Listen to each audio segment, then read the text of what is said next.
একজন লিবিয়ান যুবক, নাম তার আমির, সৌদি আরব যাচ্ছিল হজ করার জন্য।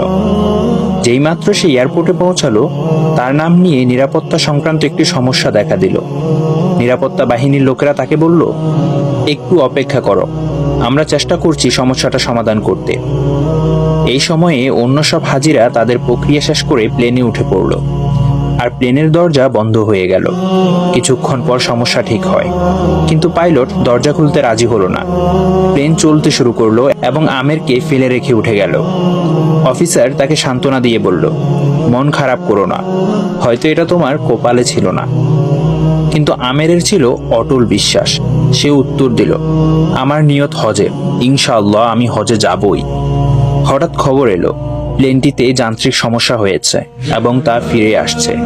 প্লেন ফিরে এলো, মেরামত করা হলো, কিন্তু তাও পাইলট আমেরের জন্য দরজা খুলতে রাজি হলো না। অফিসার আবার বলল, হয়তো তোমার ভাগ্যে নেই।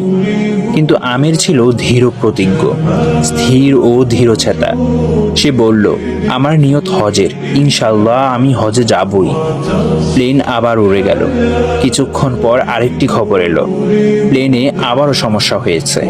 এবার পাইলট নিজেই বললেন, আমি আর উড়ব না যতক্ষণ না আমের প্লেনে ওঠে।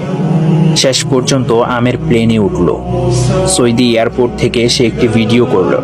তার আনন্দ ছিল বর্ণনার বাইরে। আল কাহ্হার, এটি আল্লাহর সুন্দর নামসমূহের একটি। এর অর্থ, তিনি কারণগুলোকেও পরাস্ত করেন, আপনার জন্য সব নিয়ম ভেঙে দিতে পারেন, কেবল আপনাকে সন্তুষ্ট করার জন্য। তাই কিভাবে, কখন এসব নিয়ে বেশি চিন্তা করো না, যতক্ষণ তোমার বিশ্বাস থাকে যে আল্লাহ সবকিছুর উপর ক্ষমতাবান। বিশ্বাস করো, তিনি পরিস্থিতি উল্টে দেবেন, তোমার পথ সহজ করে দেবেন, এমনকি অসম্ভবকেও বাস্তবে রূপ দেবেন। শর্ত একটাই, নিয়ত হোক পবিত্র আর ঈমান হোক অটল।